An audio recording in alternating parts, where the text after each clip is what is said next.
মির্জা ফখরুল কইছে জনগণ গণভোট বুঝে না, সনদও বুঝে না। তো বুঝানোর দায়িত্বটা কার? না বুঝলে পলিটিশিয়ানদের। তো আপনি পারেন না কেন বুঝাইতে? আপনি বুঝান নাই কেন? জনগণ গণতন্ত্র কারে বলে বুঝে, বাংলাদেশি জাতীয়তাবাদ কারে বলে বুঝে? উনি জিজ্ঞাসেন কাউরে? সাধারণ জনগণের কথা বাদ দেন, বিএনপির একজন কর্মী সমর্থকরা জিজ্ঞেস করে দেখেন তো কি উত্তর পান। এর মধ্যে দেখলাম জয়নুল আবেদিন ফারুক গণভোটের না ভোট দেওয়ার আহ্বান জানাইছে। দেখেন এই নিরেট বেকুবড়ে আপনি কি বলবেন? হুদাই পলিটিক্স করে, পলিটিক্সের বোঝে না, পলিটিক্স করতে আসছে। এমপি মন্ত্রী মিনিস্টার হয়ে যায়, হুইপ হয়ে যায়। তার দল কি জুলাই সনদের বিরোধী? তার দল তো লাফাইতে লাফাইতে গিয়ে জুলাই সনদে সাইন করে এসেছে। গণভোট তো হবে জুলাই সনদের উপরে, মানে সে যেইটাই সাইন করে এসছে তার উপরে গণভোট হবে। এরা দেখেন দেশ চালানোর খায়েশ করে। আচ্ছা, তর্কের খাতিরে ধরে নিলাম বিএনপি জুলাই সনদের বিরুদ্ধে, তারপরে ধরেন গণভোট হয়েছে এবং জুলাই সনদ বিরোধীরা মানে বিএনপি আর আওয়ামী লীগও তো জুলাই সনদের বিরোধী, তারা না ভোট দিছে, ফলে গণভোটে না জিতে গেছে। তাইলে রক্তে লেখা জুলাই সনদের পরিণতি কি হবে? আমি কই না যে বিএনপি বড়, তাই তার নিজেই নিজে মারে। বিএনপি যখন না ভোটের ক্যাম্পেইন করবে তখন নিজের নিজেই কেমনে মারবে সেটা বুঝে নিতেছে। আসেন আগে একটা বিষয় একটু খোলাসা করে নি। আমার তো শত্রুর অভাব নাই, শত্রুরা বেশিরভাগই মূর্খসোদা। তাই মূর্খসোদারা এসে বলবে জুলাই সনদকে ফালতু কইছে এই পিনাকি কয়দিন আগেই। আজ জুলাই সনদ প্রেমে গদ গদ হইছে। আমি এখনো মনে করি জুলাই সনদ ফালতু। এইটা আমরা বিপ্লবের পরে যে রাষ্ট্র তৈরি করতে চাইছিলাম, অন্তত আমি চাইছিলাম, সেটা করতে পারবে না। কিন্তু একটা দেশের সব রাজনৈতিক দল আলাপ আলোচনা করে এটা পর্যন্ত আগাইছে, সেটা একটা মূল্য আছে না? আমি চিটাগাং যাইতে চাই, গাড়ি চড়িছি, গাড়ি এসে কুমিল্লাত নষ্ট হয়ে গেলো, তা আমি কি যাইতে পারি? চিটাগাঙে পারি নাই। গাড়িটা কি ফালতু? ফালতু। কুমিল্লা পর্যন্ত আসছি, সত্য আসছি, এটা কি ফেলাই দিতে দিয়ে ঢাকার দিকে রওনা দিব, নাকি চান্সে থাকবো অন্য গাড়ি চেয়ে চিটাগাঙের দিকে যাবো? চিটাগাঙের দিকে যাবো তো। বোঝা গেছে জুলাই সনদ হ্যাঁ ভোট পাইলে ভালো, রাজনৈতিক দলের সমঝোতা জনগণ মাইনে নিছে, এটা বোঝা যাবে। আর যদি না ভোট পায় তাইলে জনগণের আকাঙ্ক্ষাকে রাজনৈতিক দল ধারণ করতে পারেনি, এটাই বোঝা যাবে। বিষয়টা একটু জটিল মনে হইতেছে, আমরা একটু গভীরে গিয়ে আলাপ করব। আসেন আল্লাহর নামে শুরু করি। অনেক এখন কইতেছে গণভোটে না জয়ী হইলে আমরা কি 2024-এর 5ই আগস্টের আগে ফিরে যাব? না, যাব না। কেন যাব না সেটা বুঝতে হইলে একটা গভীর দার্শনিক আলাপে প্রবেশ করতে হবে। আবার ডরেন না, চেলচেলায় বুঝা যাবেন। এই বিষয়গুলো বোঝা দরকার আছে সবার। এটা না বুঝলে রাজনৈতিক দলগুলো সবসময় মাথায় কাঁঠাল ভেঙে খাবে আর ধুনফুন বুঝাবে, ওরা নিজেরাই বুঝে না। তো ইতিহাসকে, রাজনীতিকে, ঘটনাকে ব্যাখ্যা করতে শিখবেন, তাইলে মজা লাগবে। এরপরে কখনো পিনাকির ভিডিও যদি নাও আসে তাইলে নিজে নিজে পথ চিনে নিতে পারবেন। এটাতেই বুঝবেন কেন হাসিনা বা আওয়ামী লীগের প্রত্যাবর্তন আর সম্ভব না। এই দার্শনিক আলোচনায় বুঝবেন কেন বাংলাদেশ আর কখনো পাকিস্তান হবে না, এটাও বুঝবেন। কেন বাংলাদেশকে আর কখনো পদানত করতে পারবে না ইন্ডিয়া, এটাও বুঝবেন। আসেন এই আলাপে ঢুকি। 2024 বলেন, 1971 বলেন, বা ফরাসি বিপ্লব বলেন, এগুলো বুঝতে হলে আমাদের একজন ফরাসি দার্শনিক আলাবাদিউরের শরণাপন্ন হইতে হবে, নাইলে আমরা কখনো 2024 বুঝবো না। আর সারাক্ষণ আতঙ্কে থাকবো এই হাসিনা বোধহয় চট করে ঢুকে গেল, আবার ফেসিবাদ ফিরে আসলো নাকি। উনি জন্ম নিয়েছিলেন 1937 সালে, আমার চাইতে 30 বছরের বড়। একজন ফরাসি দার্শনিক, সাহিত্যিক, নাট্যকার, রাজনৈতিক চিন্তাবিদ, একসাথে মেলা কিছু, একই অঙ্গে অনেক রূপ। এলাবাদিও জনগণের জীবনের সেই মুহূর্তগুলোকে বুঝতে চান, বোঝাইতে চান যেখানে পুরনো নিয়ম ভেঙে পড়ে এবং নতুন সত্য জন্ম নেয়। আমাদের জন্য খুবই প্রাসঙ্গিক। তিনি মনে করেন সত্য নির্দিষ্ট ঘটনার মাধ্যমে প্রকাশিত হয় এবং মানুষ সেই সত্যর মাধ্যমে নতুন পরিচয় তৈরি করে। তার মূল দার্শনিক অবদানগুলোর মধ্যে একটা হইতেছে ইভেন্ট থিওরি। এটাই ওনার সবচেয়ে বড় অবদান। তিনি বলেন যে সমাজ সাধারণত স্থিতিশীল অবস্থায় থাকে, এটাতে উনি বলছেন বিইং। হাসিনার আমলে যখন সবাই মনে করতেছিল আর কিছু হবে না, হাসিনা না মরা পর্যন্ত ক্ষমতায় থাকবে, সেইটা হইতেছে বিইং। কিন্তু হঠাৎ কিছু মুহূর্ত আসে যখন আগে সব নিয়ম ভেঙে যায়, এটাকে বলেন উনি ইভেন্ট, এবং নতুন সত্য তৈরি হয়। আর যারা সেই সত্যকে ধারণ করে তারা হয়ে ওঠে সাবজেক্ট। চারটা ধারণা: বিইং, ইভেন্ট, ট্রুথ, সাবজেক্ট। এটাই উনার দর্শনের কেন্দ্র। কঠিন লাগতেছে? লাগারই কথা, আমারও কঠিন লাগেছিল, বুঝতে মেলা সময় গেছে। আচ্ছা, আরো একটু বুঝাই বলতেছি। হ্যাঁ, বিইং বা অস্তিত্ব বা স্থিতাবস্থা, এটা বলতে বোঝায় যে যে অবস্থায় সবকিছু চলতে থাকে সেখানে নিয়ম অভ্যাস রীতি ক্ষমতা সব স্থির হয়ে থাকে, সেখানে সত্য প্রকাশ পায় না, সেখানে মানুষ নিজেদের গভীর সম্ভাবনাকে চেনে না। আমরা কি করতে পারি, আমাদের পক্ষে কি করা সম্ভব, মানুষ বুঝতে পারে না। যেমন হাসিনার শাসন যে টিকবে না, এটা অনেকে বুঝতে পারে নাই। এটি স্থিতাবস্থা।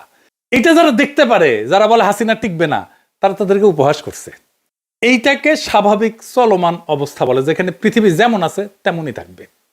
এই অবস্থায় মানুষ এবং সমাজ নিজেদের সীমাবদ্ধতা আর শক্তি নিয়ে সচেতন না, তার মধ্যে পরিবর্তনের কোনো আকাঙ্ক্ষা জাগে না, শুধু চলিচ্ছে চলিচ্ছে আর চলিচ্ছে। তার মানে বিইং হইতেছে স্থির অভ্যস্ত নিয়ম মাফিক অস্তিত্ব।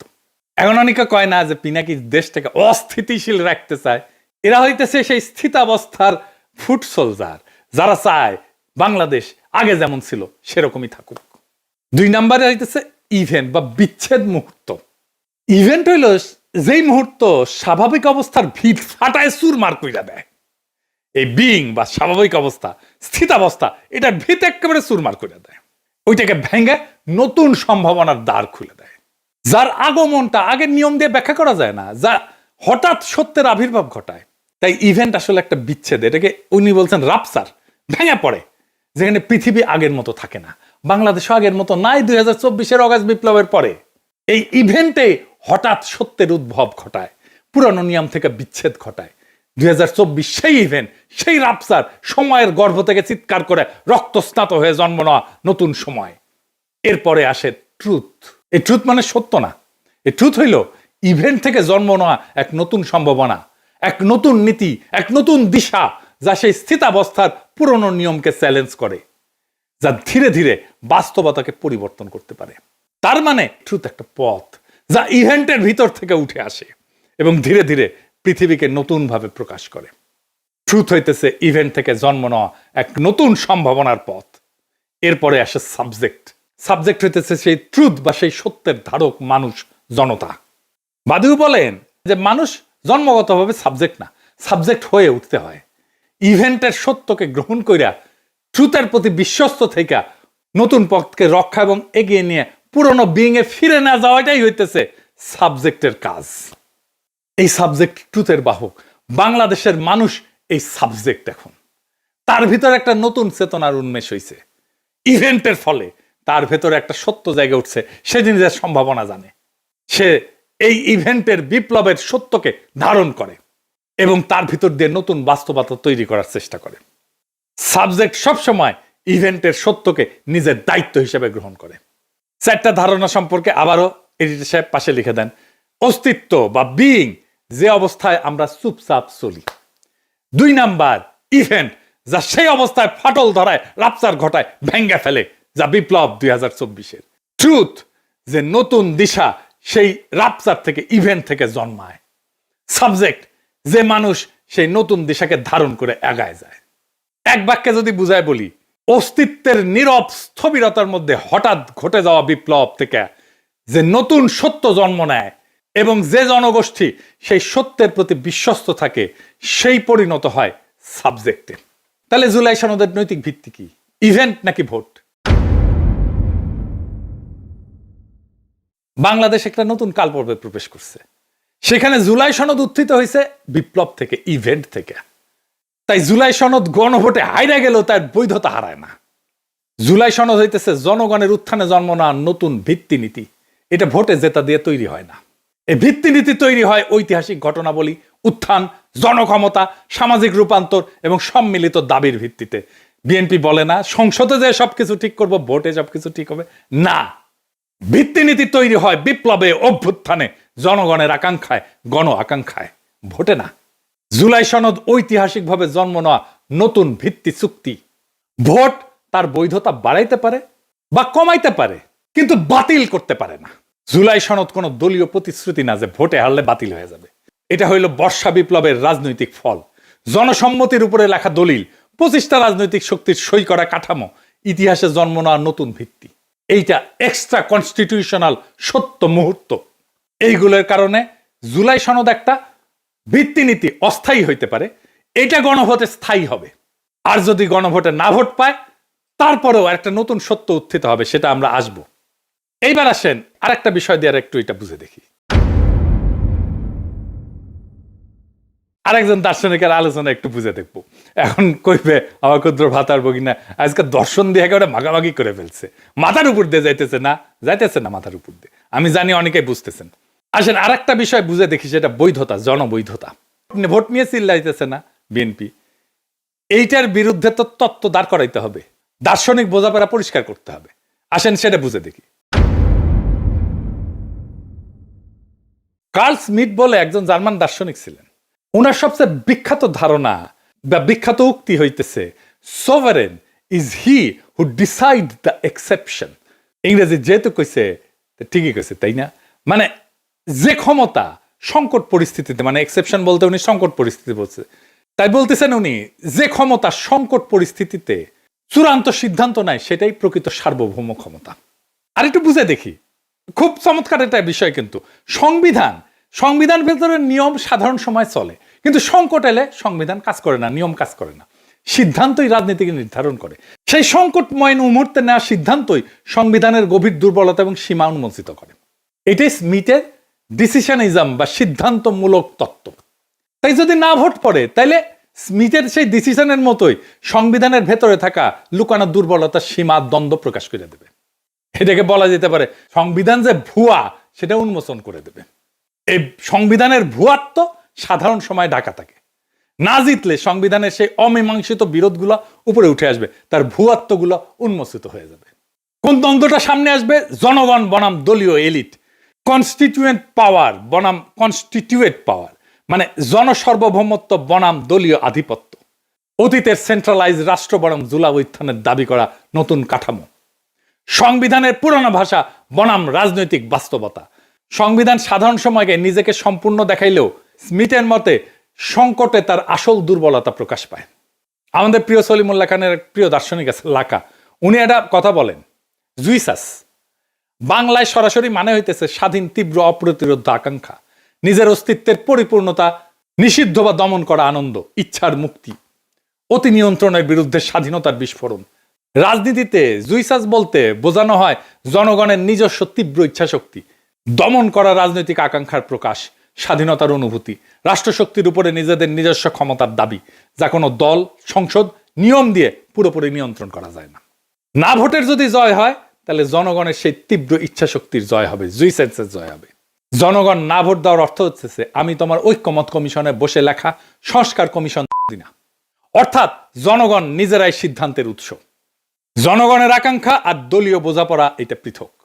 জনগণ সংবিধানের উপরে কনস্টিটিউয়েন্ট পাওয়ার হিসেবে, সার্বভৌম ক্ষমতা হিসেবে আত্মপ্রকাশ করবে না ভোটের মাধ্যমে। তাইলে হ্যাঁ ভোট দিলে জুলাই সনদ জনগণের ভোটে বৈধ হবে, না ভোট দিলে জনগণের ভোটে সংবিধানের সীমা উন্মোচিত হবে। সংবিধানের সীমা বিষয়টা আর একটু বুঝেনি, তাছাড়া বিষয়টা খুব স্পষ্টভাবে বোঝা যাইতেছে না। একই জিনিস বারবার আসতেছে বলে বিরক্ত হয় না, এই বিষয়টা খুব গভীরভাবে আমাদের বুঝে থাকা দরকার। খুব জটিল বিষয়, কিন্তু এটা না বুঝলে আমাদের মাথায় কিন্তু সবসময় কাঁঠাল ভেঙে খাবে। সংবিধানের গভীর দুর্বলতা বা সীমা বলতে আসলে কি বোঝানো হয়? সংবিধান সবসময় দুইটা স্তরে কাজ করে। কনস্টিটিউয়েন্ট পাওয়ার, পাশে লিখে দেন এডিটর সাহেব, লেখা, নিয়ম, ধারা, প্রতিষ্ঠান।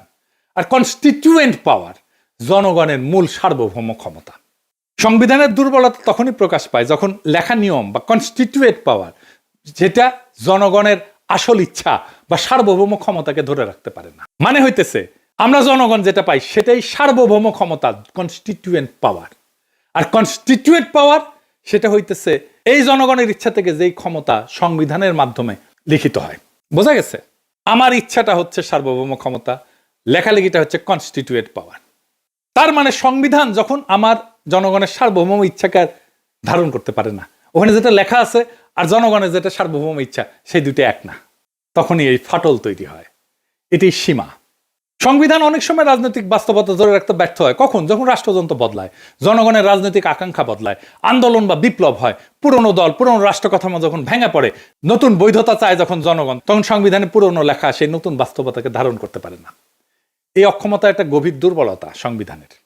সংবিধান কেবল নিয়ম বলে, কিন্তু সংকটে কাজ করার ভাষা থাকে না তার। স্মিথের ভাষায় নিয়ম শুধু স্বাভাবিক সময়ের জন্য, সংকটে সে অক্ষম। নিয়ম স্বাভাবিক সময়ের জন্য, সংকটে সে অক্ষম। সংবিধান স্বাভাবিক সময়ের জন্য, সংকটে সংবিধান না, জনগণের সার্বভৌম ইচ্ছা। তখন সিদ্ধান্ত রাজনীতির আসল চেহারা দেখায়। যখন নির্বাচন ভেঙে পড়ে, রাষ্ট্র ব্যর্থ হয়, শাসক পালায়, হাসিনা যেমন পালাইছে, জনগণ রাস্তায় নেমে আসে, সংবিধান বলে না কি করতে হবে। এটাই ফল্ট লাইন, এটাই সংবিধানের সীমা। সংবিধান দাঁড়ায় থাকে দলীয় ভারসাম্যের উপরে, জনগণের উপরে না। বেশিরভাগ দেশের মতো বাংলাদেশেও সংবিধান রচিত হয় দলীয় সমঝোতায়। শাসক দলই ব্যাখ্যা করে, আদালত রাজনৈতিক চাপের বাইরে না। ফলে সংকট আসলে দলীয় স্বার্থে আগে আসে, জনগণ সার্বভৌমত্ব আগে আসে না। এটাই সংবিধানের সীমা। সংবিধান নিজেকে পরিবর্তন করার ক্ষমতা নিজেই আটকায় দেয়। সংবিধানের সবচেয়ে বড় দুর্বলতা হলো নিজেকে পরিবর্তন করতে একই রাজনৈতিক শক্তির অনুমতি লাগে। যদি সংসদ দখলে থাকে, দলগুলো ক্ষমতা নির্ভর হয়, তাহলে সংবিধান বদলানো যায় না। রাষ্ট্র ভেঙে পড়লেও বদলানো যায় না। তাই আমরা পারতেছি না এখন সংবিধান বদলাইতে, কারণ সংবিধানই বলে যে সংখ্যাগরিষ্ঠতার মতামত লাগবে সংবিধান বদলাইতে। এটি স্ট্রাকচারাল উইকনেস। সংবিধান জনগণের সার্বভৌমত্বকে ইনস্টিটিউশনালাইজ করতে পারে না। সংবিধান ধরে নেয় যে জনগণ 5 বছরে একবার ভোট দেবে, বাকি সময় রাষ্ট্রই জনগণের প্রতিনিধি। জনগণ পরোক্ষভাবে সার্বভৌম, কিন্তু জুলাই উত্থানের মতো পরিস্থিতিতে জনগণ সরাসরি ক্ষমতা প্রয়োগ করছে। দলীয় কাঠামো ভেঙে গেছে, বিদ্যমান নিয়ম আর যথেষ্ট থাকে না। সংবিধান এই সরাসরি সার্বভৌমত্বকে ধারণ করতে পারে না। এটাই সংবিধানের ডিপ লিমিট, সব দেশের, শুধু আমাদের দেশের না। সেজন্য আমরা সংবিধানের বদল চাইছিলাম, নতুন সংবিধান চাইছিলাম। সংবিধান রাষ্ট্রযন্ত্রের শক্তির সামনে দুর্বল। সংবিধানে লেখা থাকে নাগরিক অধিকার, আইনের শাসন, স্বাধীন নির্বাচন। হয়েছে? সংবিধান তো ছিল, হাসিনারা বলে হয়েছে, হয় নাই।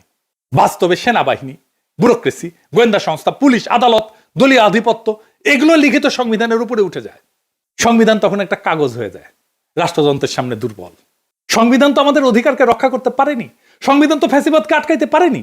তাই বর্ষা বিপ্লবের মধ্যে দিয়ে নতুন যে গণচুক্তি হয়েছে, সেটা স্বীকৃতি দিতে পারে না। এই জন্যই জনগণকে নতুন চুক্তি লিখতে হয়, নতুন সংবিধান লিখতে হয়। এটাই কনস্টিটিউয়েন্ট পাওয়ার। তাই গণভোটে যদি হ্যাঁ পড়ে, মানে জনগণ সনদের প্রস্তাবগুলো সরাসরি অনুমোদন করছে, এটা সনদের পপুলার ম্যান্ডেট তৈরি করবে। সনদ তখন মুভমেন্ট ডকুমেন্ট থেকে জন অনুমোদিত একটা রোড ম্যাপে পরিণত হবে। দলগুলোর উপরে সনদ বাস্তবায়নের নৈতিক রাজনৈতিক বাধ্যবাধকতা তৈরি হবে। সনদ তখন ভবিষ্যৎ সংবিধান সংশোধনের একটা ঐক্যমতের একটা ভিত্তি হয়ে দাঁড়াবে। এডিটর সাহেব লিখে দেন, হ্যাঁ ভোট সনদকে বৈধ এবং জনপ্রতিনিধিত্বমূলক দলিল হিসাবে গ্রহণ করবে। আর না হইলে জনগণের কনস্টিটিউয়েন্ট পাওয়ার প্রকাশ হবে, যেটা সবচেয়ে গুরুত্বপূর্ণ। না জেতা মানে সনদ বাতিল না। জনগণ বলছে আমি সার্বভৌম, আমি ঠিক করব। আমরা কাগজ তৈরি করিনি, আমরা চাই নিজেরাই ভবিষ্যতের নিয়ম নির্ধারণ করতে। জনগণ বলছে দলীয় প্যাকেজ না, আমরা নিজেরাই সংবিধানের ভিত্তি চুক্তি লিখব।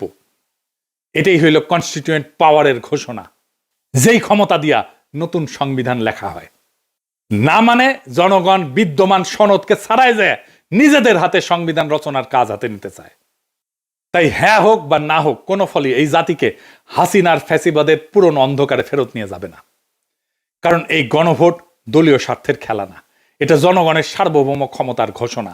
হ্যাঁ জিতলে সনদ পাবে বৈধতা, আর না জিতলে বোঝা যাবে বাংলার মানুষ দলীয় স্ক্রিপ্ট মানে না। তারা নিজেরাই নিজেদের ভবিষ্যৎ এবং সংবিধান লেখার দায়িত্ব নিতে চায়।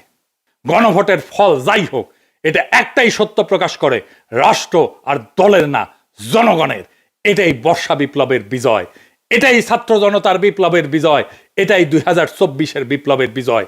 ইনকিলাব জিন্দাবাদ।